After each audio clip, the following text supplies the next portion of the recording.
Et puis, on s'en va dans une histoire qui est quand même assez palpitante. Éric m'a donné probablement une des histoires les plus connues de toute la Bible. On va regarder le combat entre David et Goliath. Et puis, on va aller voir ce que Dieu veut nous enseigner à travers ça. Mais c'est vraiment une histoire extrêmement connue. C'est une histoire palpitante, même pour les enfants, de voir ce petit bonhomme qui va abattre un géant incroyable. Et je crois que Dieu a des choses à nous enseigner à travers ça. Donc, on va lire une longue portion du passage, mais juste avant de lire, on retrouve Israël, le peuple d'Israël, qui est en train de faire face au peuple des Philistins, des ennemis jurés. Et ces Philistins-là ont un géant, mais vraiment un super géant, de notre vivant, dans notre histoire à nous. L'homme le plus grand qu'on peut recenser mesurait 8 pieds 2. Goliath, selon le récit, mesure 9 pieds 9. D'accord? Ça ne sera pas long. Tantôt, je vais demander à l'homme le plus grand ici, parce que je pense que c'est un homme, de venir me rejoindre en avant, puis on va faire juste une petite comparaison pour le fun. D'accord? Mais c'est immense.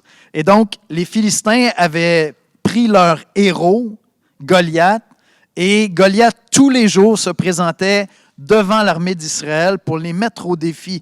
En fait, 6 fois dans le passage, le mot « défi » en hébreu revient. Donc, il y a cette notion-là d'une défiance envers Israël, une défiance envers le peuple de Dieu. Et donc, Goliath, tous les jours, pendant 40 jours, vient narguer Israël. On a tous des choses dans nos vies qui sont des défis à notre foi et à quelque part qui narguent notre foi.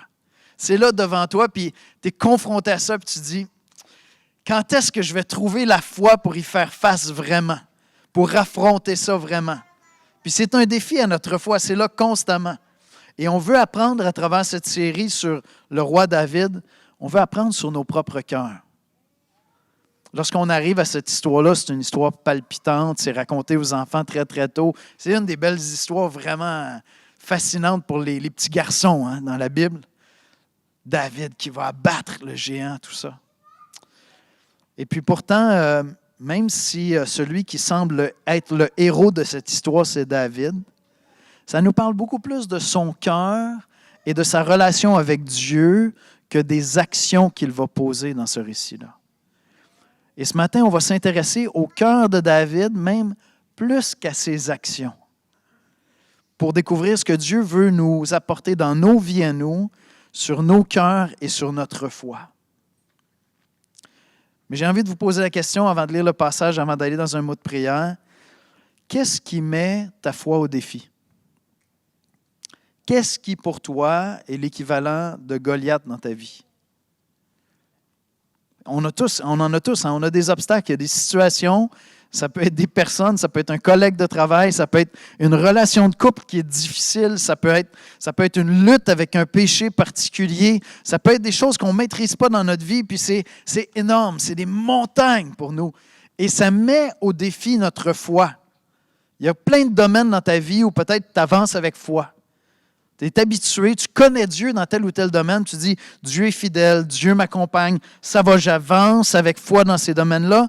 Et pourtant, il y a des endroits, des domaines, que ce soit des gens, des relations, des obstacles, des luttes avec certains péchés, où là, littéralement, celle-là semble immense pour ta foi. Celles-là mettent au défi ta foi. Et ça, ce sont de véritables challenges. Comme je le mentionnais, 6 fois dans le chapitre, le mot « défi » revient en hébreu. Mais moi, je t'invite ce matin à être à l'écoute puis à chercher. Où est-ce que Dieu veut te faire grandir dans ta foi en t'inspirant de cet homme de Dieu qui croyait et qui aimait intimement, personnellement Dieu? On va aller dans un mot de prière. Je vais lire une longue portion du chapitre, puis ensuite de ça, on va plonger dans le message. Seigneur Jésus, nous venons devant toi humblement, sachant, Seigneur, que le seul véritable géant dans l'univers, c'est toi. C'est toi qui domines sur toute chose. C'est toi qui as vaincu absolument tous les géants qui se présentaient à nous. Tu as vaincu la mort, l'ultime géant qui nous nargue, qui nous attend.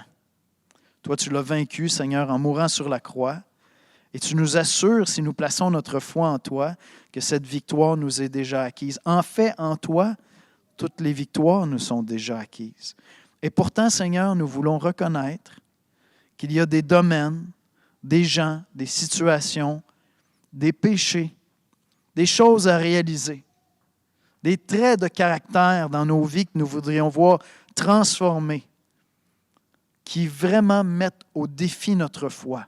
Nous avons de la difficulté à croire en toi, Jésus, dans certains domaines. Je te demande de venir nous parler ce matin. Et si quelqu'un ici ce matin n'a pas encore placé sa vie sous ta gouverne, Jésus, ne s'est pas rangé derrière toi, plaçant sa foi en toi, mais plaçant sa foi plutôt en lui-même jusqu'à présent, viens l'interpeller ce matin, Seigneur, qu'il réalise le besoin profond qu'il a de se confier en toi et d'apprendre à t'aimer. C'est en Jésus-Christ qu'on te prie. Amen. Alors, je vous invite à tourner avec moi dans 1 Samuel 17. On va lire une longue portion à partir du verset 24. Et moi, je vais lire dans l'édition Genève. 1 Samuel 17, verset 24.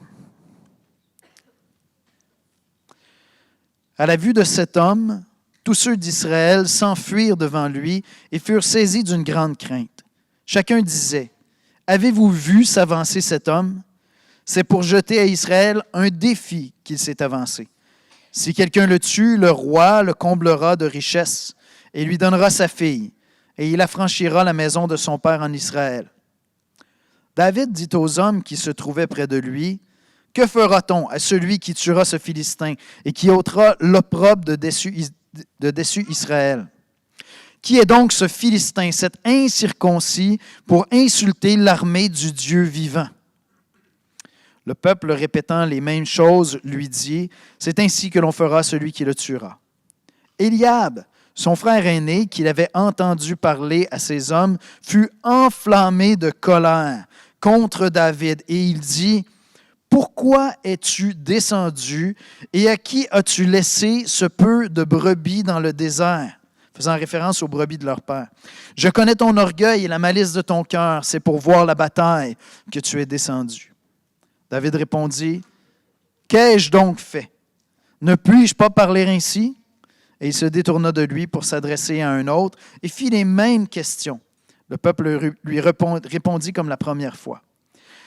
Lorsqu'on eut entendu les paroles prononcées par David, on les répéta devant Saül, qui était le roi à ce moment-là, qui le fit chercher. David dit à Saül, « Que personne ne se décourage à cause de ce Philistin. Ton serviteur ira se battre avec lui. » Saül dit à David, « Tu ne peux pas aller te battre avec ce Philistin, car tu es un enfant, et il est un homme de guerre dès sa jeunesse. » David dit à Saül, « Ton serviteur faisait paître les brebis de son père, et quand un lion ou un ours venait en enlever une du troupeau, je courais après lui, je le frappais, et j'arrachais la brebis de sa gueule. S'il se dressait contre moi, je le saisissais par la gorge, je le frappais et je le tuais. C'est ainsi que ton serviteur a terrassé le lion et l'ours, et il en sera du Philistin, de cet incirconcis, comme de l'un d'eux, car il a insulté l'armée du Dieu vivant. » David dit encore, « L'Éternel qui m'a délivré de la griffe du lion et de la patte de l'ours me délivrera aussi de la main de ce Philistin. » Et Saül dit à David, « Va, et que l'Éternel soit avec toi. » Saül fit mettre ses vêtements à David, et il plaça sur sa tête un casque d'airain et le revêtit d'une cuirasse. David ceignit l'épée de Saül par-dessus ses habits et voulut marcher, car il n'avait pas encore essayé. Mais il dit à Saül, « Je ne puis marcher avec cette armure, je n'y suis pas habitué. » Et il s'en débarrassa. Il prit en main son bâton de berger, choisit dans le torrent 5 pierres polies, et les mit dans sa gibecière de berger et dans sa poche. Puis, sa fronde à la main, il s'avança contre le Philistin. Le Philistin s'approcha peu à peu de David, et l'homme qui portait son bouclier marchait devant lui. Le Philistin le regarda, et lorsqu'il aperçut David, il le méprisa, ne voyant en lui qu'un enfant, blond et d'une belle figure. Le Philistin dit à David, « Suis-je un chien pour que tu viennes à moi avec des bâtons? » Et après l'avoir maudit par ses dieux, il ajouta, « Viens vers moi, et je donnerai ta chair aux oiseaux du ciel et aux bêtes des champs. » David dit aux Philistins, « Tu marches contre moi avec l'épée, la lance et le javelot, et moi je marche contre toi au nom de l'Éternel des armées, du Dieu de l'armée d'Israël que tu as insulté. Aujourd'hui, l'Éternel te livrera entre mes mains. Je t'abattrai et je te couperai la tête. Aujourd'hui, je donnerai les cadavres du camp des Philistins aux oiseaux du ciel et aux animaux de la terre. Et toute la terre saura qu'Israël a un Dieu. Et toute cette multitude saura que ce n'est ni par l'épée, ni par la lance que l'Éternel sauve, car la victoire appartient à l'Éternel, et il vous livre entre nos mains. Aussitôt le Philistin se mit en mouvement pour marcher au-devant de David. David courut sur le champ de bataille à la rencontre du Philistin. Il mit la main dans sa gibecière, il prit une pierre et la lança avec sa fronde. Il frappa le Philistin au front, et la pierre s'enfonça dans le front du Philistin, qui tomba le visage contre terre. Ainsi, avec une fronde et une pierre, David fut plus fort que le Philistin.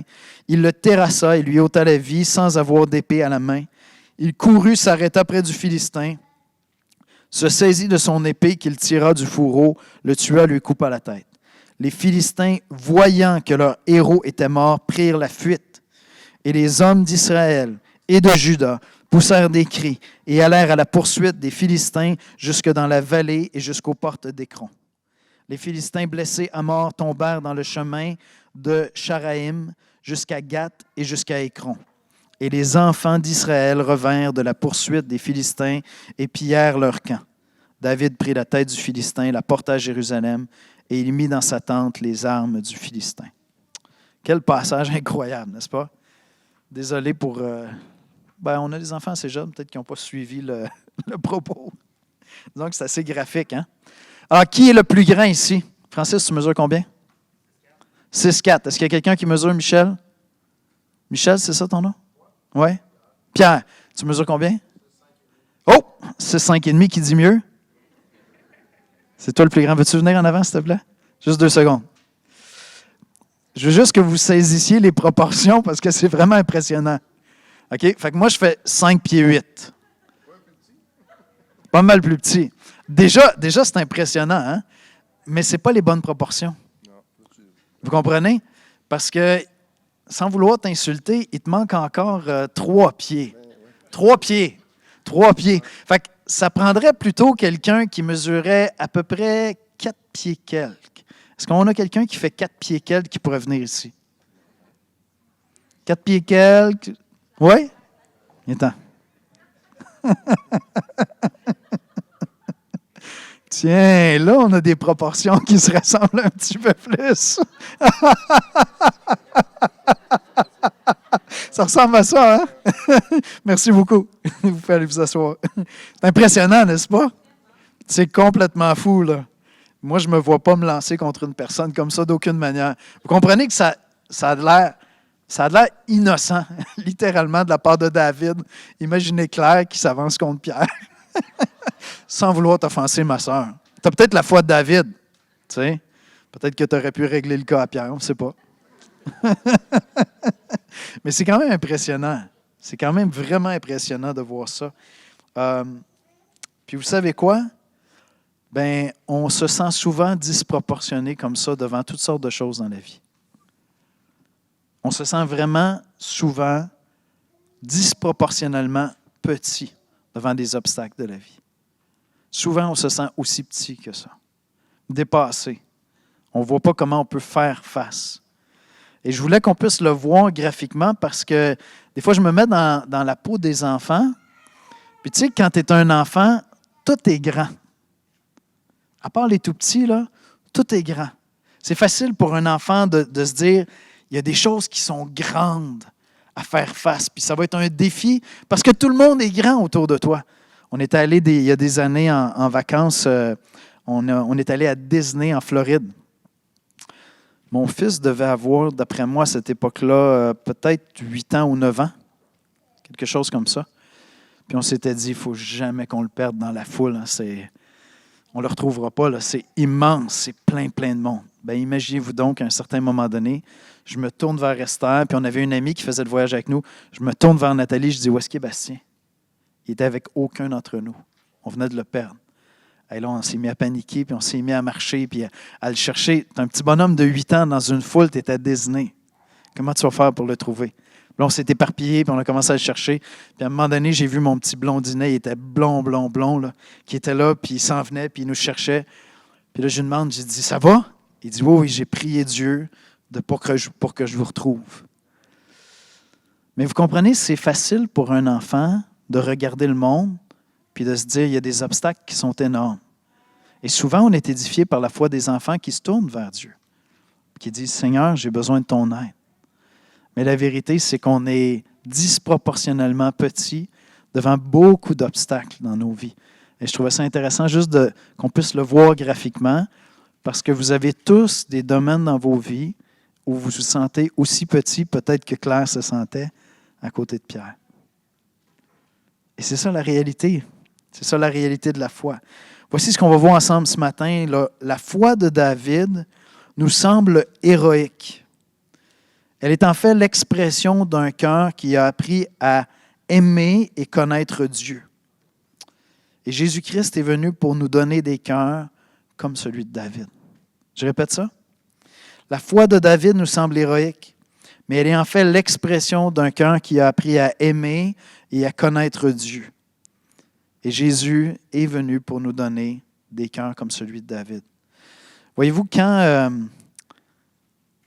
on raconte l'histoire de David et Goliath à des enfants, c'est très tentant de prendre ça vraiment au premier degré, tu sais, puis de dire, écoute, si tu te confies en Dieu, tu vas abattre tous les Goliaths dans ta vie, puis Dieu va te donner la victoire parce que Dieu est puissant. Puis c'est tentant d'aller là directement. Mais en fait, qu'est-ce qui se passe dans cette histoire-là?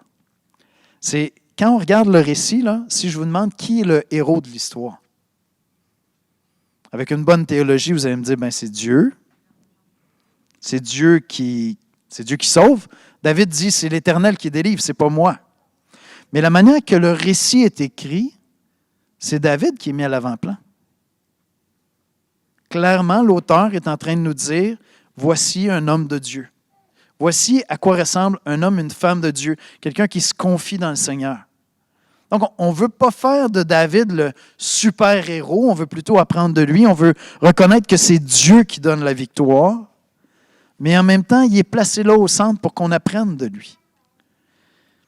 Mais moi, ce que je vous dis ce matin, c'est que c'est la foi de David qui est au cœur de cet événement-là.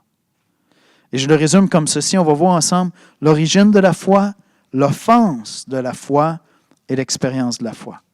D'accord? On commence avec l'origine de la foi.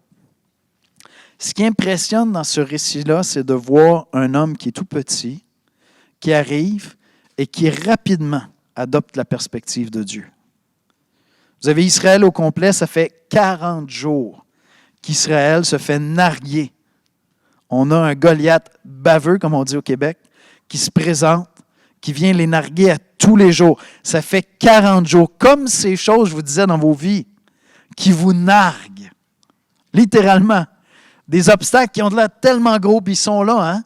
Tu y penses, ils reviennent à chaque semaine, puis tu te dis, « Ah, Seigneur, quand est-ce que je vais avoir le courage, quand est-ce que je vais avoir la foi de faire face à ça pour de vrai? » Puis c'est là, c'est toujours présent. Ça revient constamment. Tu voudrais l'évacuer, tu voudrais le tasser, c'est présent. Tu le sais, c'est là dans ta vie. Ça met un défi à ta foi, littéralement. Mais tu as ce Goliath-là qui est là constamment. Et clairement, le peuple d'Israël n'a pas la perspective de Dieu parce qu'eux autres, tout ce qu'ils voient, c'est un géant imbattable. Ils n'ont aucun regard de foi. Dans le fond, on pourrait dire que Goliath les a déjà vaincus. Avant même qu'il y ait une bataille, il a déjà gagné. Parce qu'il a déjà vaincu leur foi. Leur foi est trop petite et leur connaissance de Dieu est trop petite pour qu'ils puissent avoir une perspective selon Dieu. Et c'est ça qui est saisi. Lorsque David arrive, David immédiatement a la perspective de la foi. Maintenant, ce que je vous dis ce matin, c'est que la foi de David et la foi que nous voulons développer vient premièrement de notre amour pour Dieu. Chez David, c'était son amour pour Dieu qui faisait qu'il avait la foi. David était un homme qui aimait intimement Dieu. C'est probablement celui qui a écrit le plus de prières dans la Bible. On lit dans le psaume 23, que vous connaissez probablement par cœur, peut-être par cœur. Cantique de David, « L'Éternel est mon berger ». Il savait de quoi il parlait, lui-même était un berger. « L'Éternel est mon berger, je ne manquerai de rien. Il me fait reposer dans de verts pâturages. Il me dirige près des eaux paisibles. Il restaure mon âme. Il me conduit dans les sentiers de la justice à cause de son nom. » Et je pourrais aller jusqu'à la fin sur la victoire contre ses ennemis. Mais ce que je voulais souligner, c'est que David était quelqu'un qui aimait intimement Dieu. Parce qu'il l'aimait, il le connaissait. Quand David se présente devant Goliath, il y a des milliers d'heures, littéralement, il y a des milliers d'heures derrière lui à chanter des louanges à Dieu puis à prier Dieu. C'est ça qu'on découvre lorsqu'on étudie David. Alors qu'il était dans les champs, qu'il paissait des brebis, il chantait des louanges à Dieu. Il s'entretenait dans sa foi avec Dieu. Il adorait son Dieu. Et lorsque David arrive à cet endroit-là, sa foi ne s'improvise pas comme ça. C'est ça qu'on va voir un peu plus loin. Sa foi a été expérimentée parce qu'il aime intimement Dieu.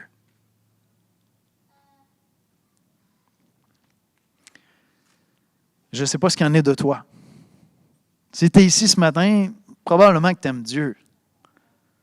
Je veux dire, il y avait d'autres choses à faire que venir ici ce matin.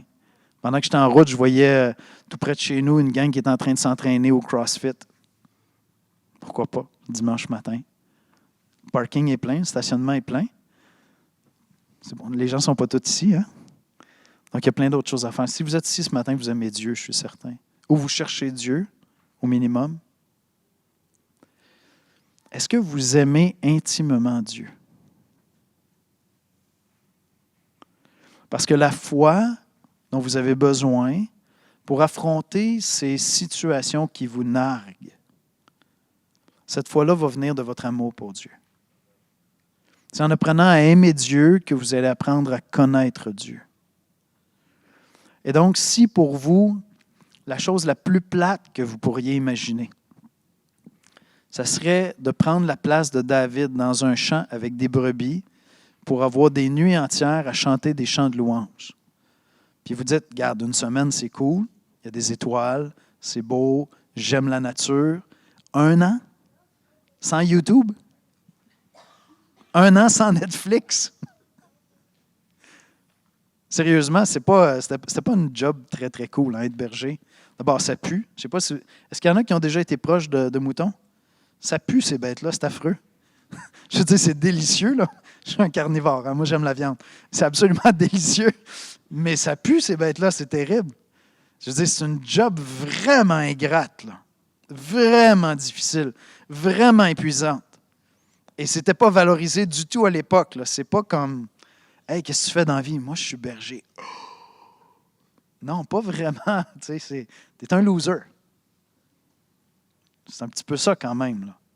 En plus, il gardait un petit troupeau. C'était pas comme les riches du coin, là.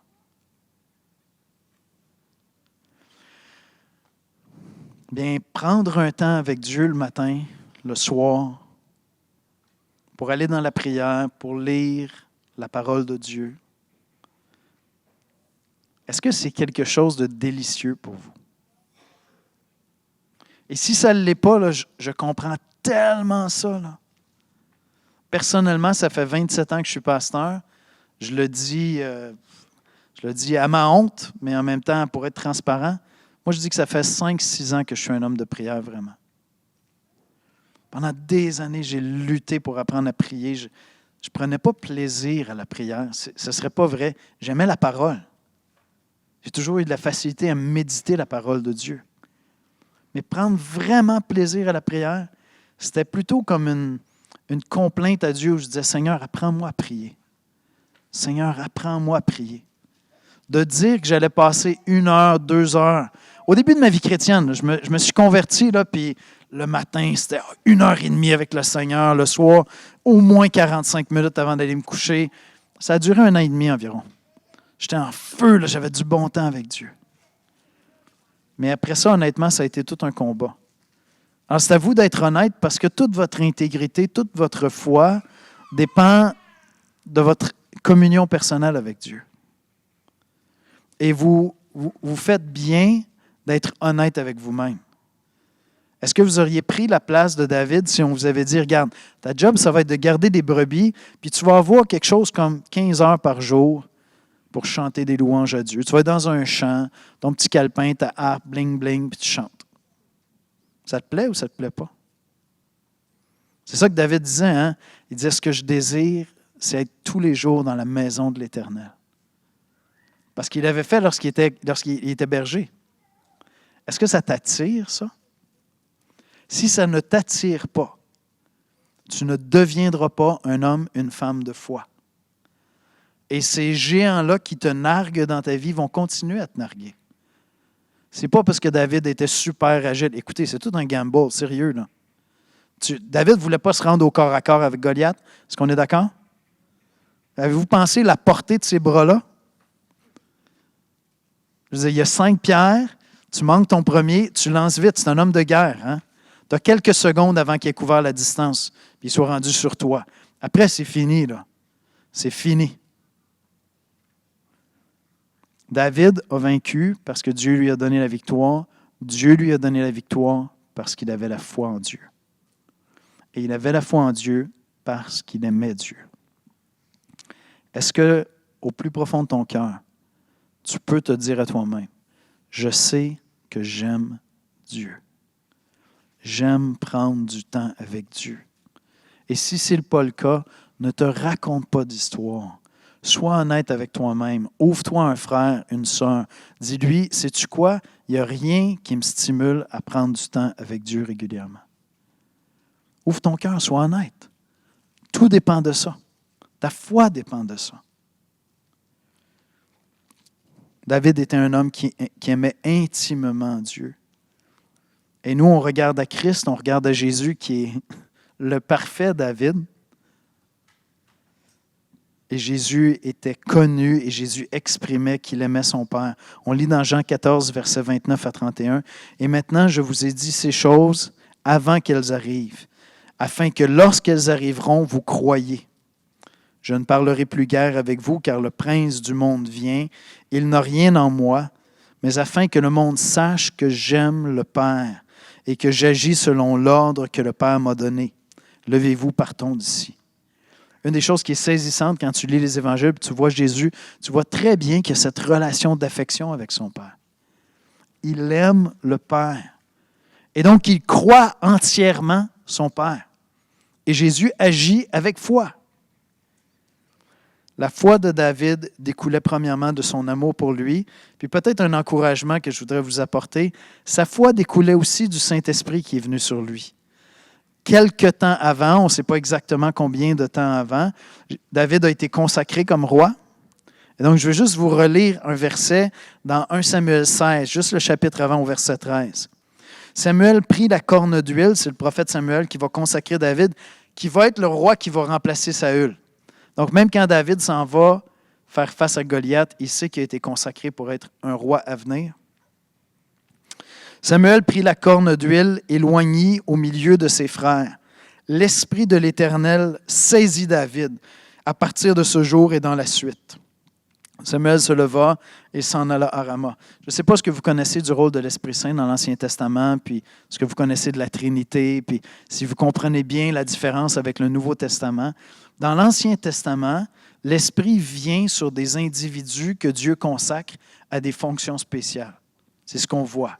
Donc, il vient sur des prophètes. Il vient sur des rois.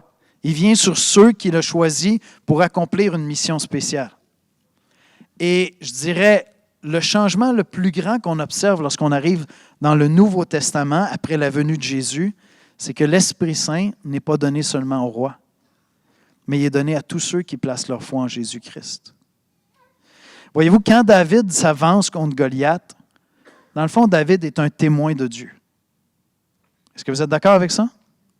Il vient témoigner de la gloire de Dieu. Il dit, quelqu'un s'en prend au nom de l'Éternel, moi je vais me tenir debout et je vais être un témoin de la gloire de Dieu. Et vous allez voir sa gloire. Maintenant, il le fait par l'Esprit de Dieu. Il a reçu l'Esprit de Dieu, qui vient certainement fortifier sa foi. Bien, à nous, Dieu nous dit que l'Esprit a été donné à tous ceux qui croient en Jésus-Christ. Dans Actes 1:8, on lit « Mais vous recevrez une puissance, le Saint-Esprit survenant sur vous, et vous serez mes témoins à Jérusalem, dans toute la Judée, dans la Samarie, jusqu'aux extrémités de la terre. » David a été témoin de Dieu devant Goliath, devant Israël. Il avait l'Esprit Saint sur lui. Mais à tous ceux qui placent leur foi en Jésus-Christ, l'Esprit a été donné. Et pourquoi est-ce que je souligne ça? C'est parce que je veux vous encourager. Si vous dites, écoute, si je veux être franc avec toi, je ne suis pas excité à l'idée de prendre du temps avec Dieu pour communier avec Dieu. Ça ne m'excite pas d'ouvrir ma Bible quotidiennement, d'aller dans la prière. Je comprends que ça va faire que ma foi ne grandira pas. Je comprends que ça ne m'aidera pas à faire face aux obstacles qui sont devant moi. Mais je vais être honnête avec toi, je ne suis pas vraiment disposé à ça. Si tu as placé ta foi en Jésus-Christ, le même esprit qui vient sur David habite en toi. Et donc, il veut te conduire là. Moi, je t'invite à prendre le temps simplement de confesser à Dieu. De dire, Seigneur, je n'ai pas le cœur de David. C'est clair, je vois des Goliaths dans ma vie, puis je n'ai pas le cœur de David. Et l'Esprit de Dieu qui est en toi veut former en toi le cœur de David. Il veut te conduire à aimer Dieu comme Jésus aimait son Père, à aimer Christ comme David aimait Dieu. Et on a tellement de plus belles raisons d'aimer l'Éternel, nous, que David. Parce que David connaissait peu Dieu à côté de nous. La révélation de Dieu est encore très limitée comparée à ce que nous connaissons de Dieu. David ne connaissait pas Jésus-Christ, là. Il n'avait pas vu la croix. Il ne connaissait pas la mesure de l'amour de Dieu pour les hommes, pour les femmes. Mais nous, on la connaît. On connaît la croix. On a tellement plus de raisons que David d'aimer, de connaître et de croire en Dieu à cause de Jésus-Christ. Alors, comment est-ce que tu vas faire pour cultiver ton amour pour Dieu afin de voir ta foi grandir? Quel moyen est-ce que tu vas prendre pour y arriver? David passait des heures et des heures dans des champs avec des brebis à chanter des louanges à Dieu. Comment est-ce que tu peux le faire avec tes enfants? Les enfants aiment chanter. David entretenait sa foi et son amour pour Dieu en chantant. Les enfants aiment chanter. Une des plus belles choses que vous pouvez donner à vos enfants, c'est de leur apprendre des chants chrétiens et de chanter avec eux. Parce que ces chants-là vont revenir. Cette semaine, je prenais un temps avec un de mes neveux qui ne marche pas avec le Seigneur actuellement, mais il y a un dépôt qui est là dans son cœur, dont il n'arrive pas à se débarrasser. Puis il ne veut pas s'en débarrasser, mais longtemps il aurait voulu. Ça a été déposé en lui. Il y a une crainte de Dieu qui est là et qui est en train de le travailler pour l'amener à l'Évangile. Mais quand vous enseignez à vos enfants des chants chrétiens, vous les chantez à la maison, vous êtes en train de faire comme David et vous préparez leur cœur pour qu'un jour ils aiment, même en grandissant, Dieu comme David aimait Dieu. L'origine de la foi de David, c'est son amour pour Dieu. Deuxièmement, l'offense de la foi. Vous savez que la foi lance toujours un défi aux gens autour de nous? La foi est toujours provocante. Hein? Des fois, à l'offense, des fois, les gens te regardent et disent « T'es qui, toi? Tu te prends pour qui? » C'est vraiment intéressant. La foi est toujours dérangeante. Goliath a défié Israël. Maintenant, David arrive avec sa foi et il dérange tout le monde. Parce qu'Israël est déjà vaincu. Ils n'ont même pas commencé le combat, puis ils sont déjà vaincus. Mais David arrive et il croit. Alors là, il dérange. Là, il est offensant. C'est drôle, quand j'étais en train d'étudier le passage, vous savez à qui j'ai pensé dans l'Ancien Testament? Est-ce que vous pensez à un autre jeune homme qui dérange avec sa foi? Joseph, exactement. Je pensais à Joseph. Je regardais la relation de Joseph avec ses frères lorsque j'étais en train de lire la réaction d'Éliab. David arrive et il dit « Mais c'est qui ce prétentieux-là qui insulte l'armée de l'Éternel? » C'est comme si, tu sais, il ne voit pas un géant de 9 pieds, il voit juste quelqu'un qui offense Dieu. Puis là, les Israélites qui sont là et qui voient juste un géant de 9 pieds 9 pendant 40 jours, ne voient plus Dieu. Il est tellement grand que Dieu est disparu derrière le géant. David arrive, puis lui, il voit juste Dieu, puis il dit, « Non, mais il y a quelqu'un qui insulte Dieu, c'est quoi qui se passe? » Et c'est dérangeant la foi, c'est offensant, ça a de l'air arrogant. David a de l'air d'un arrogant. On lit dans 1 Samuel 17, verset 28, « Éliab, son frère aîné, qu'il avait entendu parler à ses hommes, fut enflammé de colère contre David. Et il dit, « Pourquoi es-tu descendu? Pourquoi tu as quitté le troupeau de notre père? Tu es venu pour voir l'action? » Il est irrité de voir la foi de David, plutôt que de se réjouir. Si vous avez la foi en Dieu, vous allez déranger des gens autour de vous. Et remarquez que David n'est pas en train de dire, mais vous êtes bien des incrédules. Il ne s'en prend même pas à eux. Tout ce qu'il voit, c'est le défi de foi qu'il faut aller régler. Mais acceptez que si vous avez la foi, vous allez déranger. Et ça se peut que tu sois à un endroit dans ta vie où tu te dis, je crois en Dieu, je veux vivre ma foi, mais je ne suis pas prêt à m'afficher. Parce que je sais que ça va déranger des gens autour de moi. Je sais que ça va déranger. On a eu le privilège à l'Espoir, je pense que j'en ai déjà parlé un petit peu ici la dernière fois, que j'étais venu, on a eu le privilège, je vais l'appeler Chantal, OK? C'est une Iranienne, donc elle ne s'appelle pas Chantal, mais je ne peux pas nommer son nom. Donc on va l'appeler Chantal. Fait qu'on a eu le privilège d'accueillir Chantal il y a environ 2 ans à l'église chez nous. Sa sœur, qui à l'époque était musulmane encore, mais qui était une amie à nous, qui venait de temps en temps à l'église, après le service, vient me présenter Chantal. Elle dit, Chantal vient d'Iran, elle est ici 1 mois, c'est ma sœur, elle veut se convertir au christianisme, pouvez-vous faire quelque chose? Pourquoi est-ce qu'elle est venue au Québec? C'est parce que son désir de connaître Dieu, de croire en Jésus-Christ, dérangeait en Iran. Elle était déjà allée dans des églises à quelques reprises. En Iran, il y a des églises chrétiennes pour les étrangers, ceux qui travaillent là-bas, mais pas pour les Iraniens. Ils n'ont pas le droit d'aller à l'église. Ils peuvent aller à la mosquée. Et elle était allée peut-être à 2 reprises dans des églises, et chaque fois, il y avait la police politique qui venait la visiter à la maison après. Il disait, « Qu'est-ce que tu fais là? Tu es iranienne, tu n'as pas d'affaire à aller à l'église. » Et donc, son mari, qui était d'accord avec son projet, il a dit, « Va visiter ta sœur au Canada, tu te convertiras là-bas. » Parce que sa foi était dérangeante. Est-ce que tu es prêt à déranger avec ta foi sans arrogance? On a dit, la foi, c'est ce qui vient de l'amour de Dieu. Il n'y a pas de place pour l'arrogance dans la foi. Mais tu vas être perçu comme arrogant. Et des fois, c'est ça qui nous retient lorsqu'on est jeune, de prendre une décision vraiment de marcher pour Dieu et de s'afficher dans notre foi. La foi semblera arrogante. La foi semblera téméraire. Téméraire, ça veut dire qu'il prend des risques pour rien, qu'il fait des choses complètement folles. Il y a une couple de semaines, j'ai un couple d'amis qui ne va pas bien, puis ils sont loin. Ils habitent à Paris. Fait que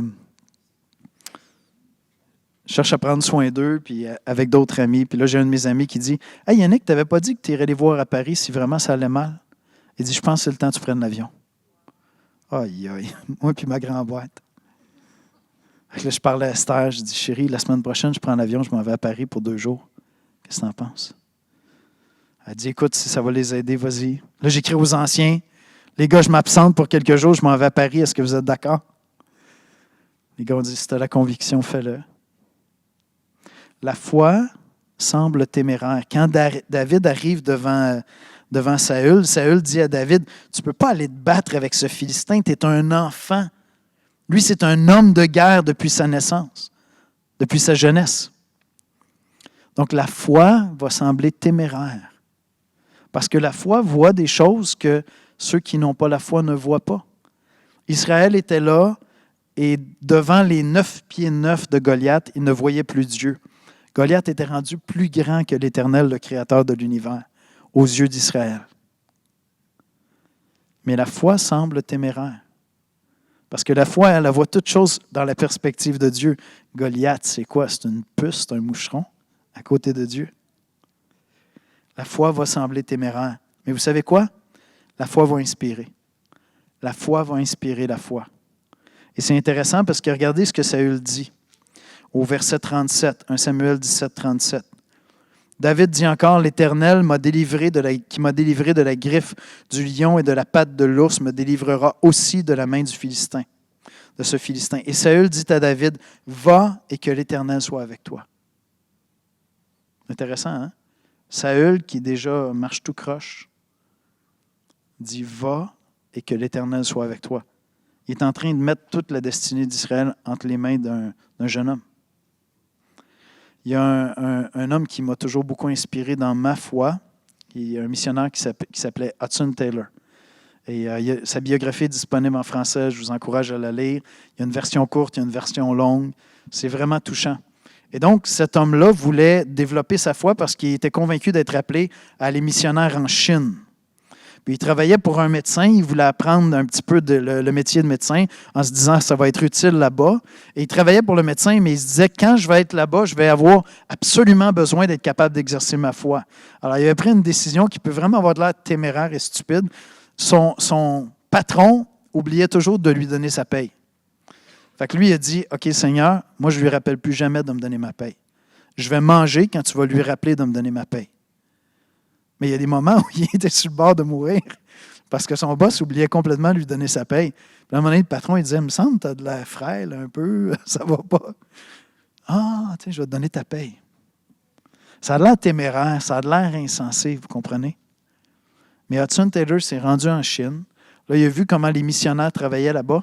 À l'époque, il est un de ceux qui a révolutionné le plus notre manière de faire la mission. À l'époque, les missionnaires anglais vivaient dans un quartier anglais, ensemble. Puis là, dans le jour, avec leur beau costume d'anglais, ils allaient parmi les Chinois puis ils allaient annoncer l'Évangile. Puis là, le soir, ils rentraient vivre dans leur milieu, dans leur culture anglaise. Et donc, l'idée, c'était un peu, on va vous amener l'Évangile, mais on va aussi vous sortir de vos chinoiseries, là, puis on va vous apprendre à vivre à l'anglaise. Hudson Taylor est arrivé là-bas puis il a dit, ça ne fonctionne pas comme ça, il faut que j'aille vivre avec les Chinois. Il s'est habillé comme un Chinois, il s'est rasé la tête comme un Chinois. Il est allé vivre avec eux. Et Hudson Taylor a inspiré un mouvement missionnaire incroyable qui a duré pendant des décennies. Des jeunes gens qui ont été inspirés et qui sont partis pour la mission.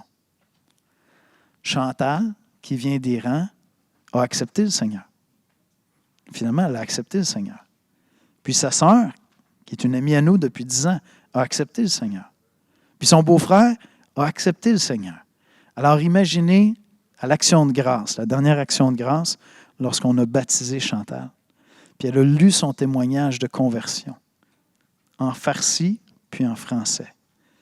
À l'Église de l'Espoir, là, on est comme des vieux baptistes, là, c'est tranquille, mes amis. Là. Ben, je pense que pour la première fois de ma vie, j'ai vu un standing ovation. Les gens se sont levés, ça pleurait dans la salle parce que sa foi inspirait notre foi. Ça, c'est l'offense de la foi. Est-ce que tu es prêt à apprendre à aimer Dieu, même si ta foi va parfois avoir de l'air arrogante, avoir de l'air téméraire, en sachant que tu vas inspirer la foi autour de toi? Et si tu es dans le Seigneur, il y a fort à parier qu'il y a quelqu'un que tu connais qui avait plus de foi et qui t'a parlé de l'Évangile. Et sa foi t'a inspiré. Quand ça fait un bout de temps que tu marches dans le Seigneur, tu connais des gens de foi qui t'inspirent. Est-ce que tu es prêt à devenir cette personne-là qui va inspirer la foi? Ça, c'est l'offense de la foi. Et je termine avec ceci, l'expérience de la foi. C'est intéressant de noter dans l'histoire que David n'improvise pas sa foi. La foi de David repose sur une connaissance intime et expérimentée de la foi. Regardez avec moi les versets 34-35. David dit à Saül, « Ton serviteur faisait paître les brebis de son père, et quand un lion ou un ours venait en enlever une du troupeau, je courais après lui, je le frappais et j'arrachais la brebis de sa gueule. Et il se dressait contre moi. Je le saisissais à la gorge, je le frappais et le tuais. » Bien, la foi de David, ce n'est pas improvisé quand il s'est présenté devant Goliath. À la limite, là, c'était une autre journée de plus pour David. Hier, c'était un lion, avant-hier, c'était un ours, aujourd'hui, c'est Goliath. La foi, ça ne s'improvise pas, les amis. J'ai une un grand ami à moi qui a perdu sa mère, puis sa mère était à l'église chez nous. Lorsqu'elle a appris qu'elle avait un cancer, elle m'a tellement touché. Colette me dit, « Ouais, bien là, ça va être le temps de mettre en application les versets que je mémorise depuis des années. » Sa foi n'allait pas s'improviser. Ça faisait des années qu'elle préparait ça. Alors, quand David arrive devant Goliath, c'est des décennies de pratique où il exerce la foi. Donc, vous ne savez pas c'est quoi les obstacles qui vont se présenter devant vous.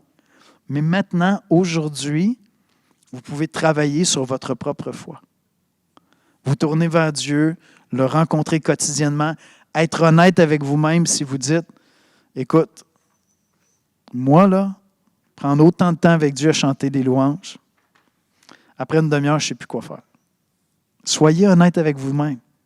C'est la mesure de votre amour pour Dieu et ça va être la mesure de votre foi. Et si au contraire, vous dites, non, je m'investis, je suis sérieux, bien, tu vas commencer tout de suite à exercer ta foi. Puis la chose qui me frappe dans ça, c'est que la foi s'expérimente dans nos responsabilités. Je vous dis, David avait une des jobs les moins recherchés en ville, les plus banals. Il était berger. Et dans le contexte de ce travail-là qui était méprisé, David exerçait sa foi. Fait que peut-être que ta vie actuellement n'est pas très glamour, puis tu te dis, c'est banal. Tantôt, je parlais avec Léa, elle a les enfants. Là. C'est la petite enfance. Eh boy, ça, c'est la foi à tous les jours. Mais tu te dis, tu sais, c'est comme si à tous les jours, ça se répète, on recommence. Peut-être que ta vie actuellement, tu te dis, mais je n'ai pas des grandes responsabilités. La foi s'expérimente dans nos responsabilités. David était berger. Il n'y avait rien de plus banal que ça. Il ne savait pas qu'il allait devenir roi lorsqu'il a accepté d'être berger pour son père. Il a juste pris les responsabilités qui étaient devant lui. Ta foi peut se développer dans tes responsabilités actuelles, quelles que soient ces responsabilités-là. Tu es étudiant, tu es à l'école, tu es au cégep, à l'université, tu as un job, tu es à la maison, tu t'occupes de tes enfants, tu as tes vieux parents à t'occuper qui sont en train de dégénérer puis mourir tranquillement. Mais tu as des responsabilités. Et dans ces responsabilités-là, tu peux expérimenter ta foi. Je vais inviter Sandra à venir me rejoindre en avant. Est-ce que Dieu t'a parlé ce matin? On n'a pas mis l'accent ce matin sur l'action de fou, là. David devant le géant qui va l'abattre, puis tout ce récit-là. Parce que j'ai l'impression, quand j'étudie le passage, que c'est très secondaire dans le récit. Nous autres, ça saisit, ça fait un bon film, hein? Prochain Netflix, David et Goliath. C'est sûr, ça fait de l'action, c'est cool.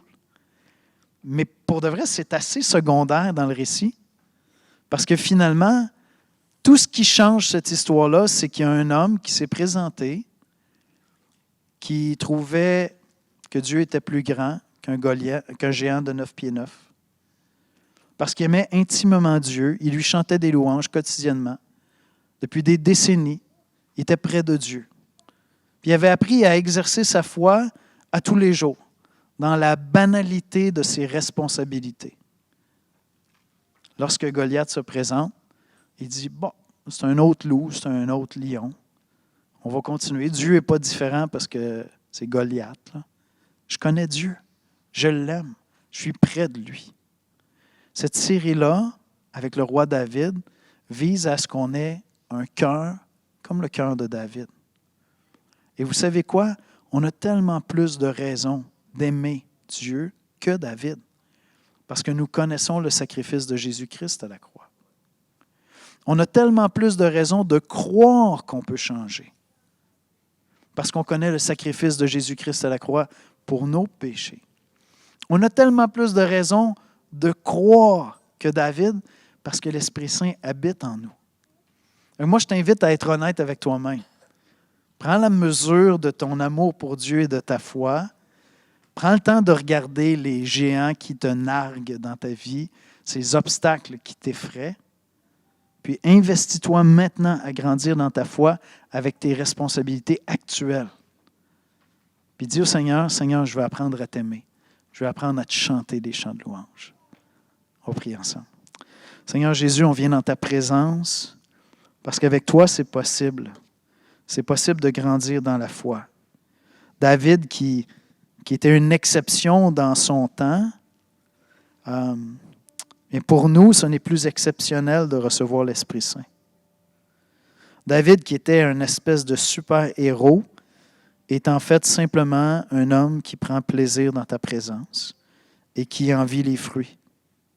Seigneur, on veut te confesser, on veut reconnaître que ce n'est pas tous les jours évident et pour plusieurs d'entre nous, même, c'est jamais évident de s'arrêter, de prendre du temps avec toi. Il y a toutes sortes de choses qui nous distraient parce qu'elles nous apportent plus de joie, plus de plaisir que d'aller dans ta présence.